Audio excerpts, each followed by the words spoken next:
अस्सलामु अलैकुम रहमतुल्लाहि वबरकातुहू। मोहतरम और मेरे बुज़ुर्गों, नौजवानों, मेरी माँ बहनों, जो भी हमारे इस वीडियो को देख रहे हैं, जैसा कि हम सब नमाज का तरीक़ा तो सीख लिए हैं, अब हम लोग नमाज जनाज़ा का तरीक़ा सीखते हैं। क्योंकि मुसलमानों के अच्छे छः हुकूक़ हैं एक दूसरे पर। छः हुकूक़ों में से एक हुकूक़ ये भी है कि जब कोई इंतकाल करता है, इस दुनिया से जाता है, तो उसकी नमाज जनाज़ा में शिरकत की जाए।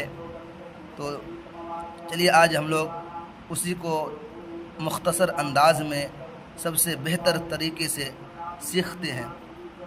नीयत सबसे पहली चीज़ है।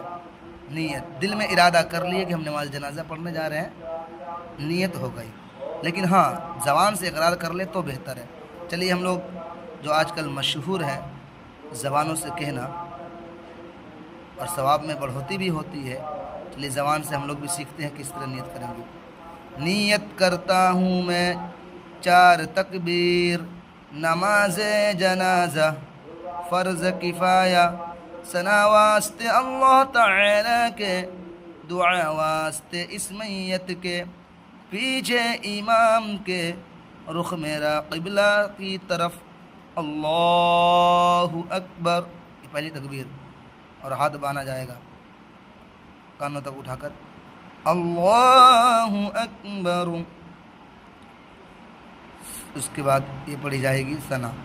सना सुब्हानक अल्लाहुम्मा व बिहम्दिका, सुब्हानक अल्लाहुम्मा व बिहम्दिका व तबारक अस्मुका, व तबारक अस्मुका व तआला जद्दुका, व तआला जद्दुका व जल्ल सनाउका, व जल्ल सनाउका व ला इलाहा गैरुक, व ला इलाहा गैरुक, सुब्हानक अल्लाहुम्मा व बिहम्दिका व तबारक अस्मुका व तआला जद्दुका व जल्ल सनाउका व ला इलाहा गैरुक।